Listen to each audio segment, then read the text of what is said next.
Thank y'all for tuning in to Politics, Religion, and Whiskey, the Josh Terry podcast brought to you by Raising Grace Studios. Today, I got a new buddy of mine, another musician, very talented, big bearded son of a gun, Mr. Roy Saunders. How you doing today? I'm good. Thanks for having me out. I'm very happy to have you here. It's kind of weird how we met, me being intoxicated, seeing you at a bar, but hell, that's how I mainly meet singers. If I wasn't already friends with you before I started drinking, I will be when we get done. I was gonna say that's normally how most of my friendships start. So, well, hey, I say we're either trauma bonded around here or we're borderline alcoholics that like each other. Right. So, well, Roy, you're not from here. You're from North Georgia, right? I am. I was born up in Blairsville. Blairsville, where's that at? So it's up in the mountains. It's just shy. You of North look Carolina. like you belong in the mountains. I mean, you really look like you could be a hillbilly. That's where I feel at home. Really, my family is my dad's side is from Jamestown, Tennessee. Okay. I've been up there one time in my life, so I was never ever going back because how people joke about hillbillies until you see them.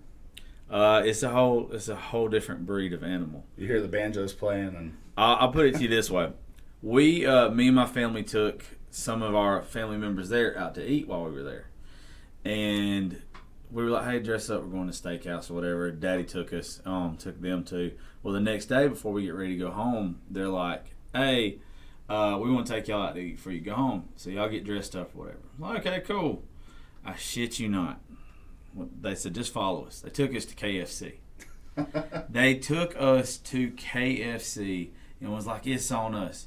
And I'm not downgrading anybody that can only afford KFC, but they thought it was like the cream of the crop. Right. It was, you're going to get some, Cajun, or not Cajun, but the Colonel's chicken. And they thought it was just the coolest thing ever. I mean, the Colonel knows what he's doing. I don't like KFC. Unless you want to sponsor the show, then I absolutely love it. It's finger licking good. But besides that, KFC's don't do it for me. So where I live just outside of Atlanta in Marietta, and we have one of the landmarks. And it took me a while to get used to this when I moved there, because I lived in Florida for a while and then came back up.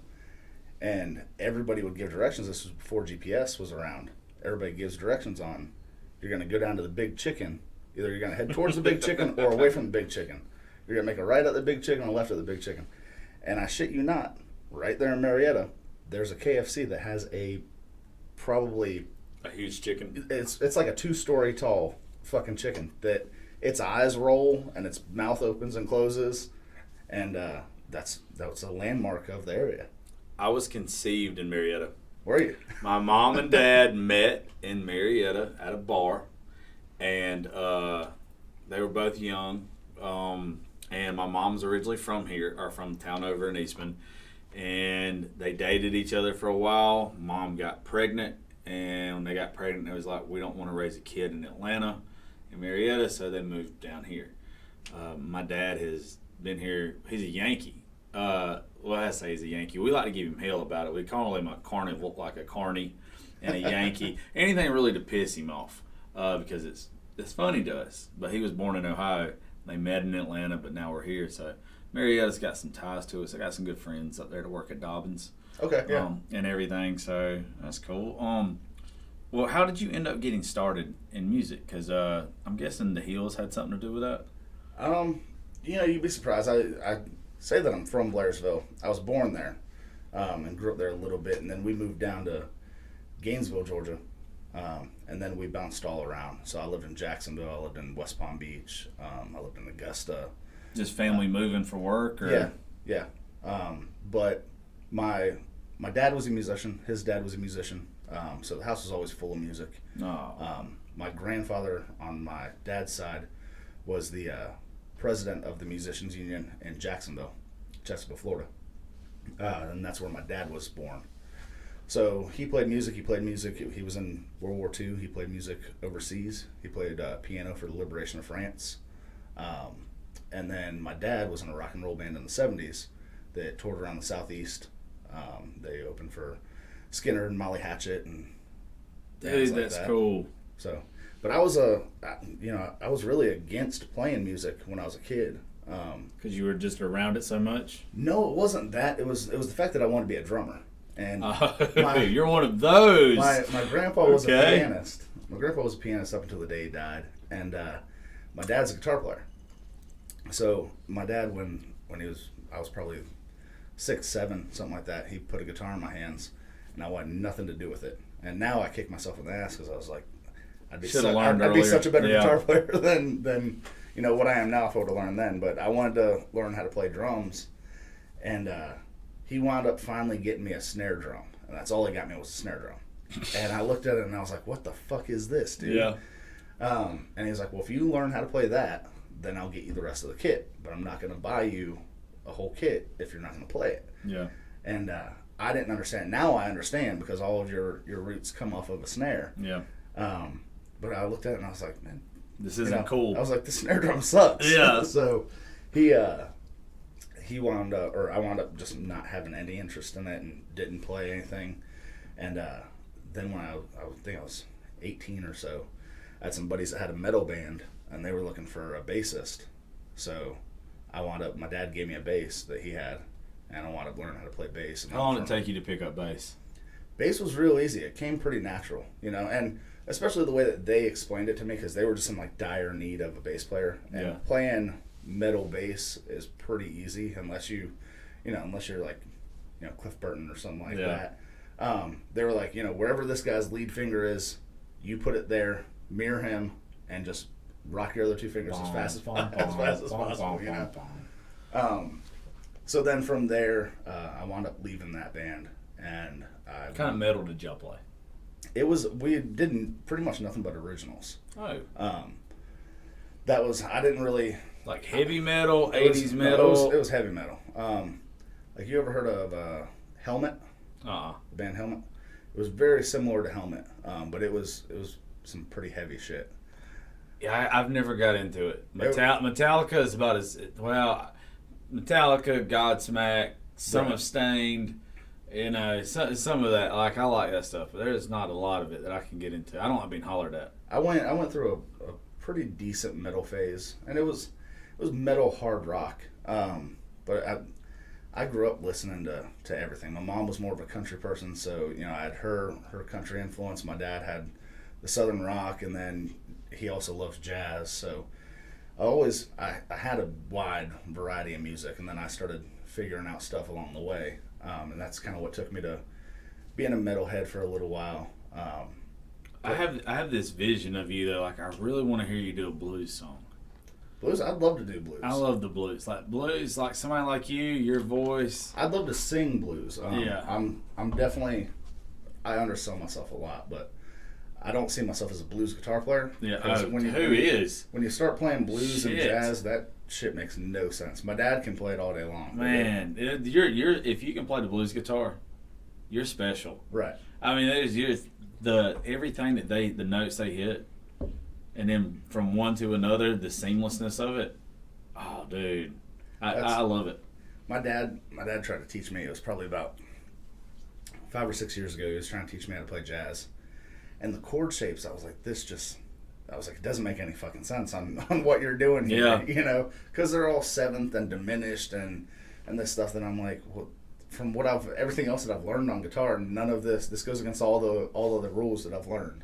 I can see you doing like some nasty Muddy's water cover of like Manish Boy or something. Man, I dig that. I'm all about people that have unique voices. Okay, as we were talking earlier, I don't like pop country, and you came here wearing a damn Cody Jinks shirt. You got a hat that I wish I could wear. You don't understand. I look like such a jackass wearing any hats like that, and I'm obsessed with them. I wish I could. You just look like the type of guy, and you do when you listen to your music, that you got this southern rock badass. I think some of that metal kind of rolled over into you too. Fed into it. Yeah. Well, that's one of the things, and I appreciate it. Like Blackberry Smoke. I love those guys. And yes, they're from the Atlanta area. And two of the members, Britt and Richard Turner, the brothers, they started out in a metal band. So their whole rhythm section is geared off of they're freaks off of having a metal band. They're so freakishly good. They are. And then like you go from like some of their first couple of which I say they're funny. Some of the songs on one or two of their first albums. Oh yeah, the dirty songs. Yeah, and it's like, okay, these guys got my attention, and then they blow you the hell away with some other stuff, and it's like, all right, you know, I mean, they're one of the ones that I think a lot of people just they don't get the credit they deserve. No, and I've been following them for a long time, and I always tell people when they don't know who they are, you know, I tell them, look up this album, look up that album. Like Little Piece of Dixie is a great album, Whippoorwill is a great album, but I always tell them if they're around your town, go see them live because their tickets still are not. They should be out of the roof with how good of musicians they are, but their tickets are still cheap, and when you go see them live, you're going to see something that you haven't seen since like the 70s. They're one of the bands that we're trying to get a hold of to actually book. We're just now getting into where we're getting to book bigger artists. And one of the things with Raising Grace is it stands for somewhere between Raising Hell and Amazing Grace. I used to be called the Bearded Bastard on social media, and then I went through a name change to Raising Grace. My daughter's name is also Gracie. So everybody that gets to see me day in and day out on social media, my daughter is a big part of it. So they get to see me raise Grace. So it kind of went hand in hand together. But when we book shows, we want to book artists that are complementary to our brand. And folks like you and Blackberry Smoke and Creed Fisher show that we've got coming up and some more stuff like that, like those are the artists we want to work with. I mean, y'all are real. I told you when we was doing the Velvet Session, which y'all can go check it out. It's up now on YouTube. Raising Grace Velvet Session with Roy Saunders. It's where I want to be able to put out real music, and you don't have to worry about the auto-tune. You don't have to worry about the processors. You don't have to worry about getting up there. What you hear live and raw, or I say live, what you hear on your computer or phone live and raw is what you'll see in person. Right. And that's so cool to me. Like, that's real artistry. And that's why I like me and you telling y'all he was playing at Barefoot Tavern, what you're playing at tonight. Because this will be out in a couple hours. So if you're in Macon, what's the day's date? The 23rd or 22nd? 22nd? 22nd. Today's the 22nd. So if you're in Macon tonight and you're hearing this, 22nd of October, 2020, which I don't think anybody's going to go back in 2 or 3 years. Listen, maybe they do when you blow up or I blow up, and you're like, oh shit, they were buddies then. They got to know each other. But y'all go check him out. What time are you playing tonight? I'll be playing from 6 to 9. But last time it went, I think I played until like 9:30, 9:45. Yeah. I think that place can get rowdy. I think it's one of those things that if it gets packed, then they let it ride. It'll keep on going. Like the first half of that show. Last time it was my first time playing down there and first time playing in Macon. Yeah. And I played to like the dinner crowd that was very mellow and chill. Yeah. And then all of a sudden it was just before you came in, a whole different crowd came in. And I was like, all right, let's turn it up. And No, you definitely, while you're in Macon today, because y'all are going there at the same time I am, yep. I'm going to introduce you to Cashman's Pub. Okay. There's some buddies of mine that's got a really cool bar downtown that books artists that do acoustic acts. And then Late Night.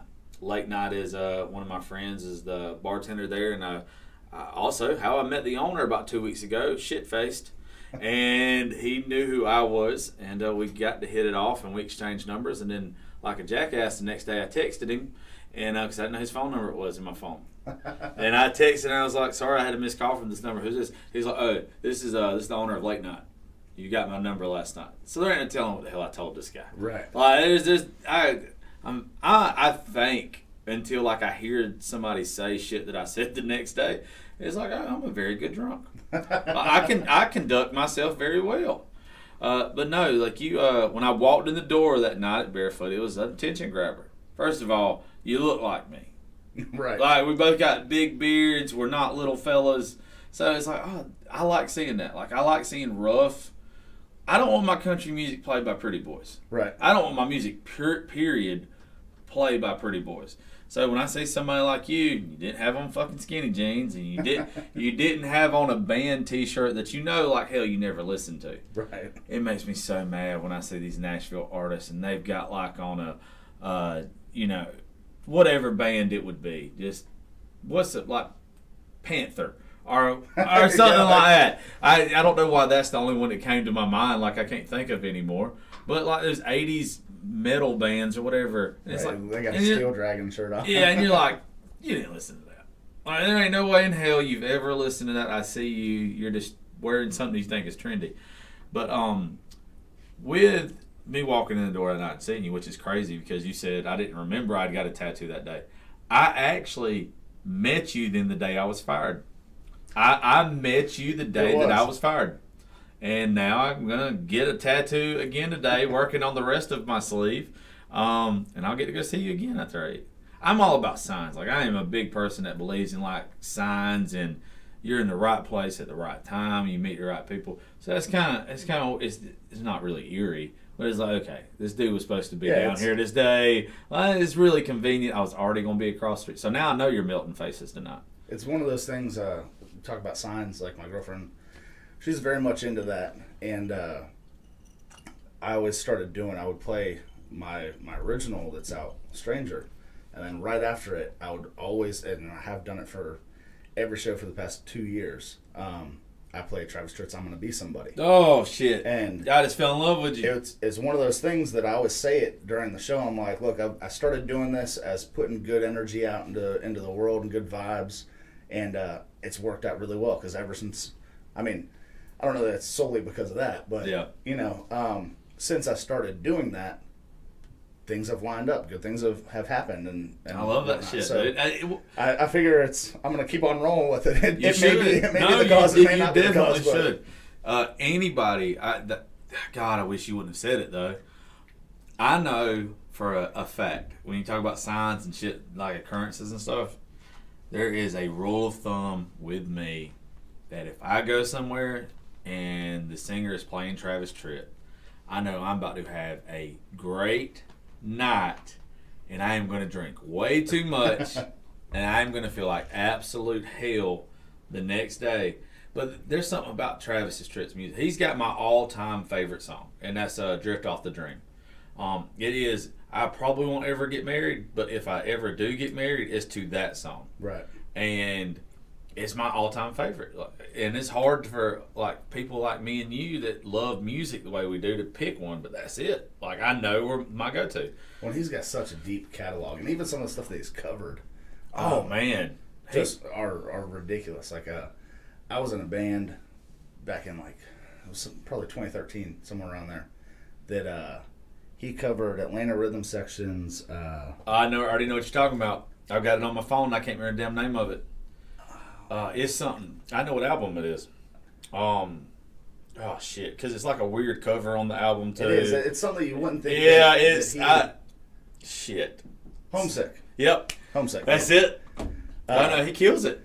And when I moved down, 2013 was the same year that I moved down to Savannah and actually started pursuing music. Yeah. How old are you? Kind of full time. I'll be 33 in a couple days. Okay, cool.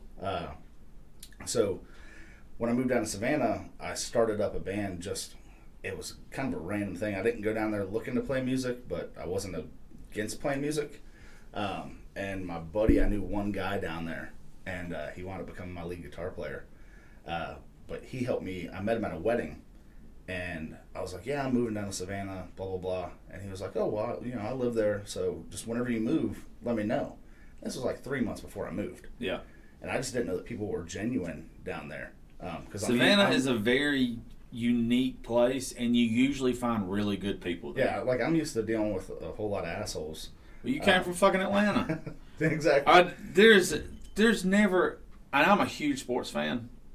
I hate the Braves, but I don't hate them. They break my heart all the time. Right. I'm a Red Sox fan, but Braves is the closest thing to do. Go watch professional baseball. I will not give the Falcons $1. So I'll go to Braves to watch the game every once in a while. But there's not another reason to go to Atlanta. Right. Atlanta is the worst place on earth. It's full. I wish people would quit going. It has its little honey holes, but you gotta search real hard for them. And I try my best I stay outside of Atlanta. And I'd much rather be in a rural setting than a city setting to begin with. But so I met this guy, and he was like, yeah, well, when you move, just let me know, and I'll come help you unload the truck. And I just took it as talking to somebody in Atlanta, and I was like, oh yeah, all right. Yeah, I'm sure you'll come help me. I don't mean that. I've got a lot of really good friends in Atlanta. You find out. Don't take no, that I'm wrong going to way. tell you. You find out who the hell your friends are when it's time to move. Exactly. You figure out real quick. Oh no, we're just drinking buddies. Like this guy doesn't like me. So I wound up moving down there, and the day before I moved, I sent him a text, and I was like, hey man, so I'm moving tomorrow. Just letting you know if you want to swing by or anything like that. And he's like, okay, tell me what time you'll be in town. I'll be there. And sure as shit, he was at the house before I even got to the house, ready to help me unload the whole truck. It was a 26-foot U-Haul. Unload the whole thing. And the first thing I ever do when I move is I unpack my band room. Like, I could care less where the fucking couches are or the dishes. But the bed's gotta be. I start putting the band room together, and guitars. Oh, you said band room. Yeah, I thought you said bedroom. No, I don't care about the bed. I'll sleep on the floor. But the guitar's got to be in the right spots and stuff like that. So I get it. We're unpacking it, and I'm a huge Garth Brooks fan. Oh. So he's unpacking this one box, and I have every box set that Garth Brooks ever put out. And he was like, "Oh man," he was like, "This is awesome." He was like, "You love Garth Brooks?" And I was like, I love Garth Brooks to death." He was like, "I can play every Garth Brooks song on guitar." And I was like, "I can sing every fucking Garth Brooks song." And it didn't. We stopped unpacking, and that was our first band practice. That's fucking up. It is doing that. It is insane that you just said that. So, like, my favorite person of all time, besides my daughter, was my grandmother, my ninny, and she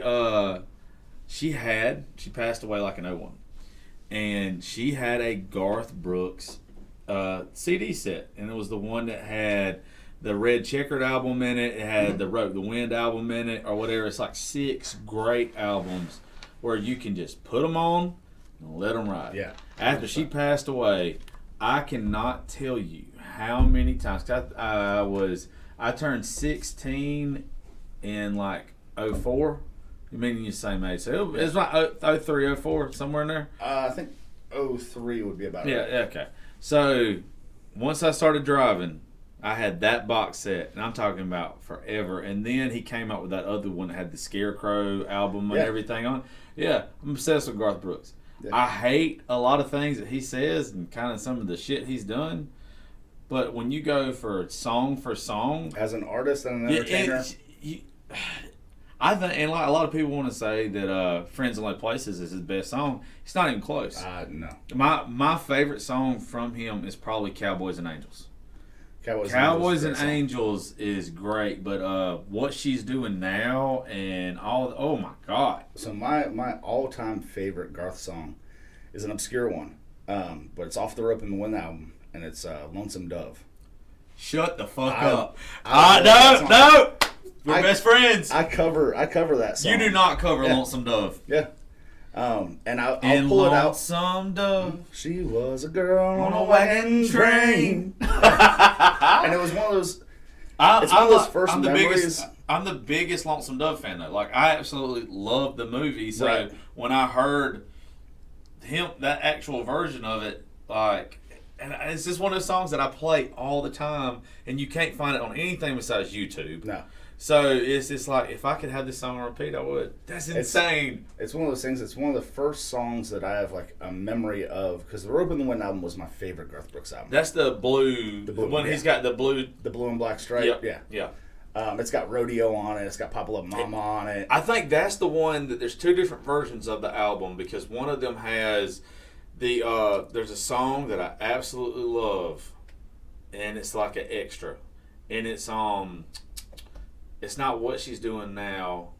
It's something. It's one of those. Is it the one Learning to Live Again? Yes, it's Learning to Live Again. That's a killer song. Yes, because for some reason he put out 2, and one of them had it and one of them didn't. And it's so hard to find that song, period, unless you have that one album. Because like YouTube, even the only thing you can find on is covers. You find covers, yeah, that's it. But that was one of the first songs that I remember listening to. And I used to listen to it as a kid. My brother and I would go in a room and just play Garth Brooks over and over again. Yeah. But it was one of the first songs that I listened to that you could close your eyes and you could see it, and you could see the whole story. Yep. And that's one of the things that I did with my song was with the music video. When I wrote it, I could close my eyes and see what the story was about. Yeah. So I put that over into the music video and made it to how it was. Have you ever watched Lonesome Dove? I've not. Oh fuck! I'm telling y'all, it is the best love story western that has ever been made. I had a Basset that just recently got ran over and killed. Basset Hound. Shit, I'm sorry. And well, thank you very much. But his name was Gus. He was named after a character, Gus McCrae, in Lonesome Dove. Well, people saw that my dog had been run over or whatever, and I'm going to pick another one up this week, another Basset. And the mom was named Gus. Well, his partner in the thing's named Woodrow Call. And so the Basset I'm getting this weekend is named Woodrow. And no, dude, I'm telling you, like the movie Lonesome Dove is one that everybody. It's got the best quotes you've ever heard in it. It's the best life experience you've ever been. Now it's 6 hours long because it was a 4-part miniseries. Yeah. But it is without a doubt the greatest Western movie of all time. Like I've got a tattoo right here on my side, and it's one of the quotes from the movie, and it's they're talking about life in the movie, and it says, it's not dying I'm talking about, it's living. So, like, every day, even, like, on the fucking bad days when you think, like, you can't go no more or whatever, you're still alive. Right. So, the whole movie, I don't want to tell you the end. You got to watch it. No, we're good. Oh, my God. We're going to have to find it somewhere. You're going to have to find it, like, on Amazon Prime. I'm sure it's on. I was going to say, I'm sure it's on Prime. It's on Prime. Oh my! It's got Tommy Lee Jones in it. It's got Robert Duvall in it. Really? Robert Duvall is Gus. I guarantee you, and I want you to call me after you watch it. Gus McCrae is the greatest character that has ever been created in any movie or book ever. He is the epitome. I don't even know you good yet. He's you. He's me.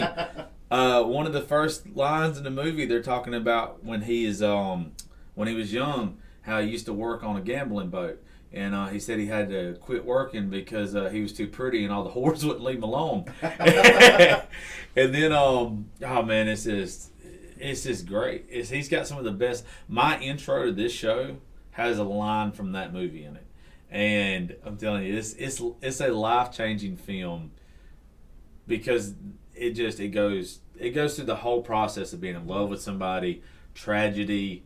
Everything. I recommend that movie. I've made every girl I've ever watched, or every girl I've ever dated, watch it, and I could tell if they did not cry for the whole last 30 minutes of that movie. There's no reason to date you. You're a piece of shit. There's no reason because you can see. I've never read a book or seen a movie that has more heart in it than that, and it's crazy. You're gonna have to play me. I've never met a musician or an individual that knows that song. I know it word for word, but I can't play it. I'll play it tonight. That's one of the things, like, you were talking about Friends in Low Places, and I'll always get people that'll come up and they'll be like, Garth Brooks, and I always know exactly where they're going. They want Friends in Low Places, and don't get me wrong, Friends in Low Places is a great song. It's a fun song, but, it's... I'm a diehard Garth fan, so that to me is not the best song to go with. So I'll do Much Too Young to Feel This Damn Love first. Oh, fuck yes. And then Dirty to Me. And I make people work for it. I'll sit there and I'll be like, all right, well, if you're really that big of a Garth fan, I'm going to play this next song, and if I don't see you singing along to it, then you're not really that big of a Garth fan. So then I'll go into Lonesome Dove. Oh yeah. But yeah, I'll get surprised at some shows because I remember watching this one woman. She was walking out, and I went into that first line. She was a girl on a wagon train. She stopped, turned around, came back in, and stood like 4 feet from me and sang the song word for word with me. And that's one of the things that I love, seeing that kind of thing. And do you know the story behind Friends in Low Places? How Garth ended up with it? Mm-mm.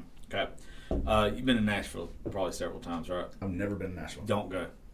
I tell everybody. I hear that I missed it by about 10 years. You missed it by more than that. You missed it by 20, I would say. It's bullshit. Well, my style, I think definitely. Yeah, but you'll be surprised. I believe your style is what's there in the next 5 years. You think? Yeah. It's from working in radio and seeing the veer that it's taking. is usually you go with complete opposite. So to put it in perspective, 90s was country meets southern rock. It did it very well. Okay. Then it rolled into the poppy shit, early 2000s. Well, poppy and southern rock, complete opposite. So now that's what it's doing. Again, it's rotating itself, and it's fixing to go into where the guys, you were talking about, Cody Jinks, all that. See, I thought it was going to come around with Jamie Johnson. I thought that's where the turn was going to take with Jamie, but I don't know if you've ever been around him. He just doesn't give a shit. And he does what he wants to do. I've seen Jamie Johnson about 7 times. Yes, and every single show is completely different. Yeah. And I was watching an interview with him, and he was like, "Look, I go out there and I play, and if the crowd," he was like, "I feed off the crowd, and if the crowd wants to get rowdy, we'll get rowdy. If the crowd wants to sit back and listen to sad songs, we'll play them sad songs." But he's like, "We have no agenda when we go out. We just go out there and play." That's one of the things. Like he was on last year's. One of my biggest influences is Levon Helm and the band. I don't know who that is. I've never heard him. Never heard of the band? You mean the band? Okay. Yeah. So Levon Helm. You said Levon Hellman band. I just didn't. Levon Helm was the drummer. Okay. And then he went off on his own. They all kind of did their own thing. But they do every year. Warren Haynes has started doing The Last Waltz, and it's just a repeat concert of The Last Waltz, and Scorsese shot that film, and it was just one of the most amazing things ever. They had Neil Young come out and a whole bunch of what is it? Buddy Guy's on it. Just it was an awesome collaboration of just this jam party. So this year, or not this year because of COVID, but the year before, Warren Haynes brought Jamie Johnson and Lucas Nelson on the tour.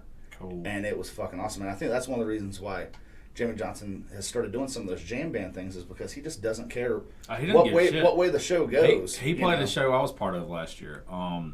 Actually, some of my real good friends, he's like my brother, his name's Lee Tucker, that you actually have to meet, because y'all two are going to hit it off and write some really good shit together. He is very. I'll play you some of the stuff when we get done. He's probably going. He gets so giddy every time he hears my name, because I've name dropped him more than anybody else. He sells insurance, but he's a hell of a musician. He does not have the best voice ever. I think he's good, but his songwriting ability, stupid. It's out of this world, and he has a good enough voice that his demos and everything sound really good. Right. But as I've told him before, he's got some songs that need to be kicked up a notch by sold to somebody, and he likes selling them. That was the thing. I think y'all two could do some good stuff together. But he's one of the ones that told me like the story behind Friends in Low Places. But he got to open up for Jamie last year, and they said that he was extremely nice and a cool guy, and that was like his dream. That was his dream, to be on stage, walking off as Jamie's walking up. And but besides that, I've not heard a lot of good things about him. Really? I've heard he's kind of an asshole. I play the same guitar as Jamie. Oh, really? Yeah. But I've veered real bad right here. Didn't mean to, but hell, it's my podcast, so it doesn't matter. The story behind Friends in Low Places is the folks that wrote it. They first off, they pitched it to George Strait. George Strait turned it down. But the reason why the people pitched it to George Strait in the first place was, and this is just like legend tells, don't know how much truth is, but I've heard it from several different people, is dude was a bad alcoholic.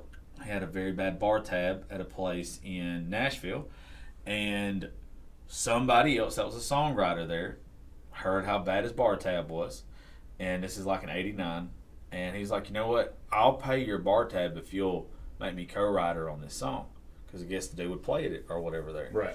And when he became co-writer for it, then they pitched it to George. George turned it down, and I guess the other dude didn't want to sell it. Well, then Garth Brooks heard it, and some of George's teams had pushed it along to him. And so I know a lot of people think it's a Garth Brooks song, but it's really not. And it really came out of somebody owing money for a bar tab, which kind of makes it even cooler. I was going to say, it fits. It kind of even makes it cooler. But the rest of the stuff that he had, I think Garth, I don't think he's underrated by any means.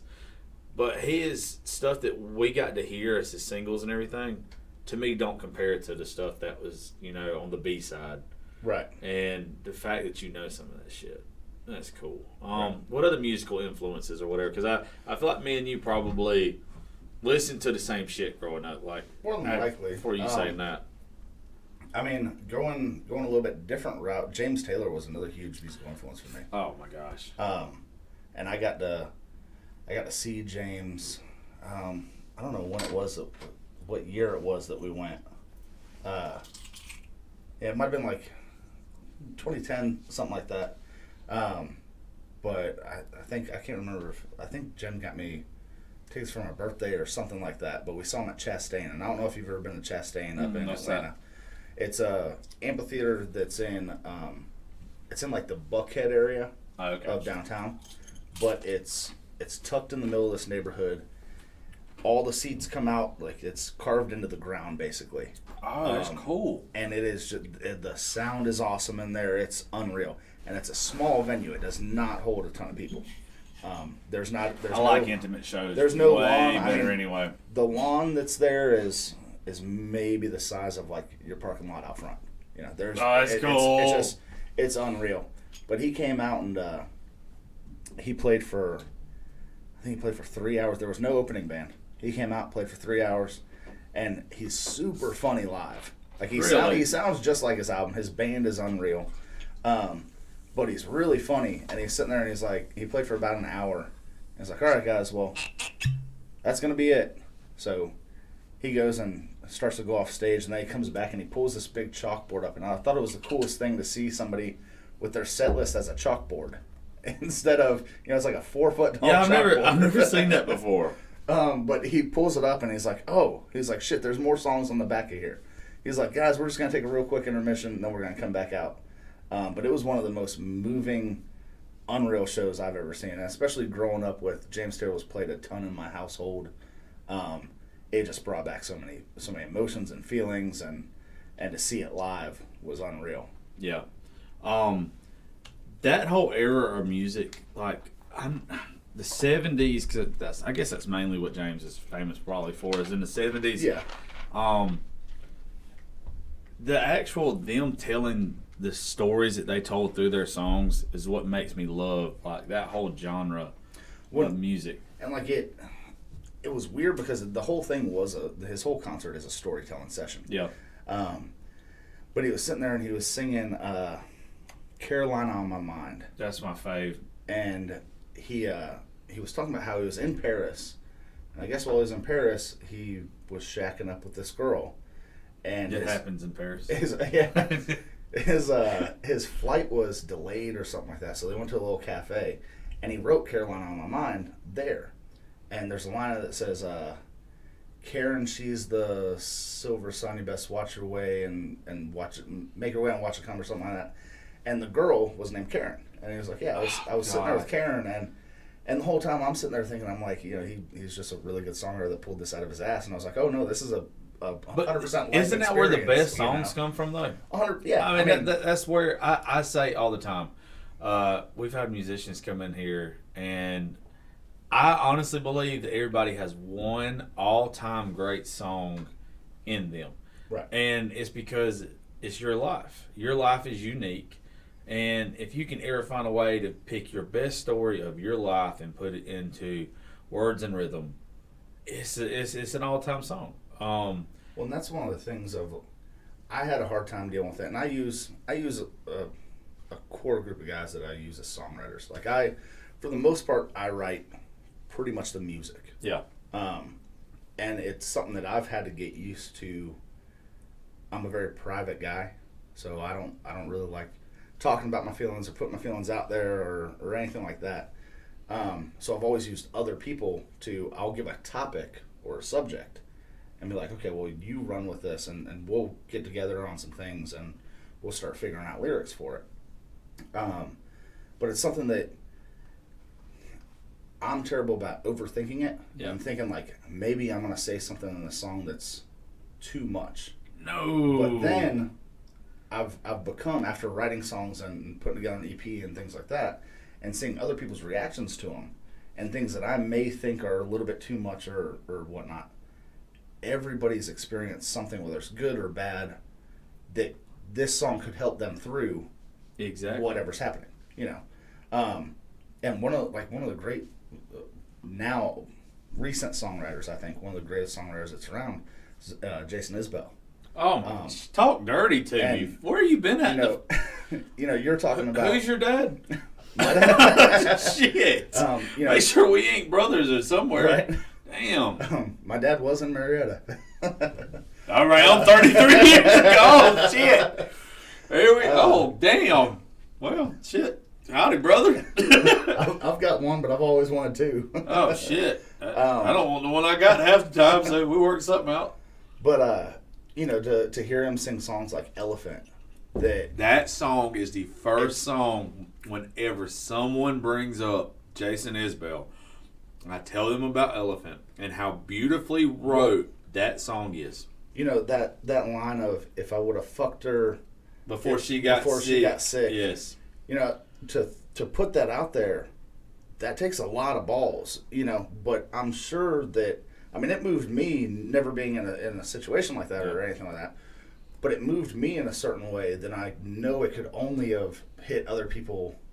I literally dated this girl like 2 years ago, and I thought like this was the one or whatever. Like it took forever like to get over this girl, but right at the end of our relationship, she found out that she was either gonna have to have a hysterectomy or like surgery or whatever. Like they found cancer on her ovaries or whatever, and like she got super weird. We broke up after dating for a long time. And I listened to that fucking song on repeat for about 2 weeks straight, drinking just insane amount of wild turkey. And I can only imagine people that are dealing with it firsthand when they hear that. But he's got so many, and the fact that everybody plays Morgan Wallen's version of "Cover Me Up" pisses me off. He does a good job of it. He does, but it ain't Jason Isbell. But I got so pissed. I was playing in Noonan one day. There's a brewery there that I play at all the time called Abide, and I was playing, and so I already had a bad taste in my mouth for Morgan Wallen. I don't mind a lot of his music. Yeah. It's still pop country, but it's not like terrible pop country. I see. I'm a big Morgan Wallen. I actually like him. I think he's different, but I could see how somebody wouldn't. It's not 100% my thing. And there was this woman there that she kept asking me to learn whiskey glasses, and I was like, I hate that song. I was like, well, that's my whole thing, And I've never dove into any of the other songs off of his albums or anything like that. I think the new song that he has out, I like it. It's pretty catchy. The 7 Summers? No, not that one. More Than My Hometown? No. Talking Tennessee? No. Oh, shit. I didn't know he had another one. I don't know, and I may not know the name of it. Yeah. But she kept on and wanted me to learn a whiskey glass. So I knew that I had that show coming up. So I kind of fucked my way through it at the house, and I was like, I think it's okay to play. Yeah. So I played it, and it went over really well. I didn't fuck up at all. Yeah. It was good. Well, then she comes up like an hour later and wants whiskey glasses again. And I was like, well, I already played it. I don't want to play it again. Then she threw like $40 in my tip jar, and I was like, you play it. I was like, well, fuck, I gotta play the song again. Well, you know the rule everywhere you go. If it's free bird or wagon wheel, it's $100. Right. So you might start charging for Morgan Wallen songs too. So I sit there, and by that point of the show, I had already had about 7 IPAs, and I was like, all right, I'm gonna do whiskey glasses again. So I wound up going into it, and it was a fucking train wreck. But then this girl comes up to me, and she's like, do you know Morgan Wallen's version of, or she didn't say version, she was like, do you know Morgan Wallen's Cover Me Up? And I was like, no, I don't. Oh, boy. I was like, I know Jason Isbell's Cover Me Up. I'd have cussed her out. And she's like, no, that version sucks. And I was like, you suck, ma'am. that was basically my response to it. You remind me of a buddy of mine, and he's done music for 10, 15 years. He just got out of it. His name's Matt Brantley. Super cool guy. Y'all actually have the same style. Y'all could almost be twins, to be honest with you. But he is infamous for if you walk up to him and you ask him to play some shit that he don't want to play, He's very famous for the line. Somebody came up and said, "Hey, will you play some Luke Bryan for me?" Or it might have been Kane Brown, and he said on the microphone, he said, "I don't know who she is, but she sounds like shit." And the whole bar just laughs their ass off. But no, I don't. The real music, that Jason puts out, man, Stockholm. Like Dress Blues is another one that I cannot remember. Do you know who Zach Bryan is? Yeah. Zach Bryan had something to do with that song, or oh really? Or Jason. I don't remember the story behind it, but I think either he helped with that song or he wrote that song, then Jason started doing it, or it's the opposite way. I really can't remember, but there's something. They have a connection on that song, because I think Zach Bryan is extremely talented. Oh, he's awesome. And a badass. As soon as he gets in serving this country and he gets out of the service, he's going to be something to be reckoned with. As much as I like Tyler Childers, I think Zach Bryan's better. And I hate saying that because I'm a huge Childers fan. Right. But artists like that, man, that's real country. And that's where I think you fall into that category. I think that's the way the music is turning. I think they're tired of the fake shit. I think everybody in the country is tired of just fake ass people. A bunch of these folks and songs that are coming out of Nashville. I realize that you have to be commercialized. Most of these folks get to Nashville, they're broke, they want to make money and everything. But Luke Bryan is about the best example I give people. His first album, maybe his first two, so good. Oh yeah, they were killer. So good. And now he's singing about one margarita.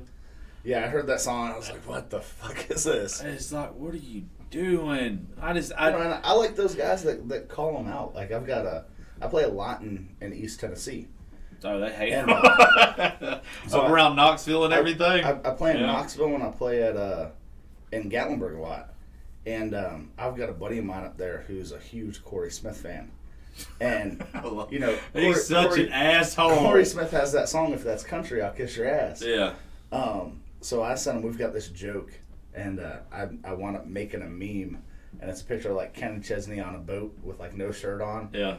And Kenny Chesney went to the same high school as my buddy. Oh, cool. So his mom used to always say, or not his mom, his principal used to always say at the end of like morning announcements, he'd be like, "And you guys just think about what would Kenny Chesney do?" And that was like their school's thing. What would Kenny Chesney do? That's cool. So I made this meme and I sent it to him as Kenny Chesney with like no shirt on or something like that, looking like the rat that he like, right next to it says, "What would Kenny Chesney do?" And my buddy was having like a shit day, so I sent it to him and he was like, "Well, he'd probably move to the Caribbean and not be a fucking Eastern Tennessean anymore." He's one that completely pisses me off because I love everything he did from the time he came out till he decided he wanted to be a fucking pirate. Right. When he moved down there and decided that he was going to start flying, only one that he's came out good with down there as far as I'm concerned is Old Blue Chair. Old Blue Chair is a badass song. I absolutely love it. And then he's seen like that You and Tequila, but Grace Potter's so damn badass. She stole the show on that one. Yeah, you could. There was a song that he put out, and it was one of his. It was one of his albums. I want to say when he was in the islands, or when he first like moved down to the islands. He did a song with Matt McAnally, called "Down the Road." I've heard it, and that song, I fucking love that song. Yeah, I know what it is. I don't think it's a bad one. I just don't. None of them compare to that '90s Kenny. No, not at all. But from the new stuff that he was putting out, and it's one of the things has to do with the fact that it was Matt McAnally that was the writer behind it, because that guy's one of the best Nashville songwriters that there is. But it's that whole story of, a daughter meeting a guy, and the dad doesn't want the guy to take the daughter, and this and that, and I think that's probably been my favorite song of his that he's released in the last 15 years. Well, he's got one, and I'm trying to look it up right now. It's with Dean Dillon. I'm a very big Dean Dillon guy. Mm-hmm. You probably know who Dean is, right? I don't think I do. Okay, Dean Dillon. He's the success behind George Strait. Oh, actually, yeah. He's the success behind George Strait. He's the one. Wasn't there There's a documentary. It's called Tennessee Whiskey. Tennessee Whiskey. Yeah. Yep, that's him. I'm sitting here looking at list. He did the song with Kenny Chesney. A lot of things different. The West Texas town, a little too late. I mean, you can just go on Spill Perfume with Pam Tillis. He's a beast. Yeah, he's one of the most famous guys that he is. He's one of the most famous guys that you've never heard of. Exactly. You know. I think because him and Kenny Chesney are buddies. I feel like if Kenny would have went that route, I think Kenny's an all-timer. But I also would have said the same thing about Brad Paisley. I think Brad Paisley's first 2 albums hold up just as good as anybody from the 90s. Yeah, 100%. Well, and one of the things with Brad Paisley, it's one of those, he's such a good guitar player that it eventually got to the point where all of his songs got muddled down with him playing these big leads. And you don't necessarily have to have that. Pick a couple of songs off your album and put those big leads in it. Yeah. Or if they're upbeat, fun songs that you're going to be drinking to, yeah, everybody's going to drink along to it. But, you know, you think about songs like We Danced or... Oh, my favorite one of his is He Didn't Have to Be. He Didn't Have to Be. Oh, shit. You talk about, let's get hammered and listen to that, see what happens. I got real emotional. When Jen and I first started dating, this was back in like 2009, I was... How old was I in 2009? Still... Shit, you making me do math. 28, 29? No, way before that. No. We're going like 24, something like that. Yeah. So my brother's 7 years older than me. He called me up one night, or he sent me a text. And Jen and I have been dating for a little while, and Jen has a daughter.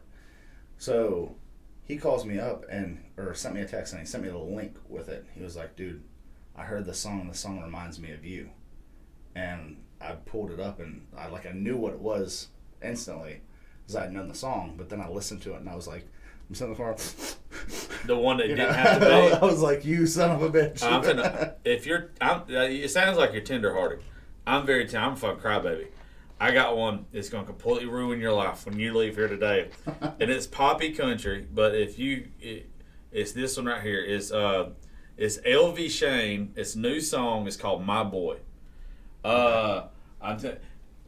Before y'all walk out, I'll play it. And I'm telling you, that one right here is if you are a step parent or whatever you are, it fucks you up. I had a grown man in here the other day. My daddy and one of his buddies came by to help me do some stuff or whatever. And I knew his situation, and I played that song without him knowing that I was going to play it. I have this bad habit of wanting to make grown men cry. My dad is so tenderhearted, and I am too. Like, we cry at Hallmark commercials. There's a real famous one that everybody picks on us about. There's a Super Bowl game. There was a fucking Super Bowl. And there was a Hallmark commercial, and it was these kids in a classroom, and there was one little boy that was special needs in the classroom, and it's Valentine's Day, and everybody's getting out Valentine's cards. Little special ed boy didn't get one. Pretty little blonde girl goes up and drops a Valentine's Day card, and this thing hugs her. And me and my dad are both like, don't fucking look at us. Like, just crying and shit. And so now I think it is extremely funny. But you also get to see, like, people are sensitive. Like, me and you don't look like the sensitive types. Well, that's the whole thing. Like, I'll cry while I'm whooping your ass. I look the way I do on the outside, but I've got a heart in there. Like, you were talking about Super Bowl commercials. I was over at my buddy's house, and we had a whole bunch of people over watching the Super Bowl. And it was, I think the Eagles were in the Super Bowl. He was a big Eagles fan. I already know what fuck commercial you finna say. It was the Budweiser The dog commercial? The fucking, what? Oh, shit, when he's looking out the window waiting on his eye. It got all us.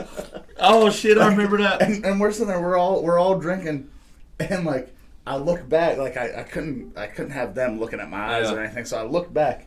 And my buddy's wife is sitting right back behind me, and she looks at me, and we both literally lose our shit. Yeah, just lock eyes. Like, that goddamn dog. I remember. I remember exactly where I was at because I was in a room full of people I did not want to cry in front Well, of. that was my whole thing. I could not have picked a worse group of people to watch that commercial with. Because then it was like, oh, you crybaby bitch. Like, for the next till the game was over. Right. It was Eagles and Patriots. Because I'm a Tom Brady fan. And I remember, and then because I remember after the game, my smart-ass comments about who's crying now, fellas. But, man, I think that you're going to have to come back and do another one. I'm excited about it tonight. This has been cool. It's been laid back. It's not. I mean, we're the same age, but the fact that there's a lot of connections there, and I look forward to us doing some stuff with you. Plug your stuff one more time before we get up off of here. I think us crying at Super Bowl commercials is definitely the end point to this one. But plug your stuff one more time. Tell them about your new song, where they can find you on social media. So my video for my song Stranger just came out. So if you look it up on YouTube, Roy Saunders Music on YouTube. The song's called Stranger. Check it out. We filmed it at Brushy Mountain State Prison. It was a real good time. We got a lot of other musician friend cameos in there and stuff like that. We got a big prison brawl that happens.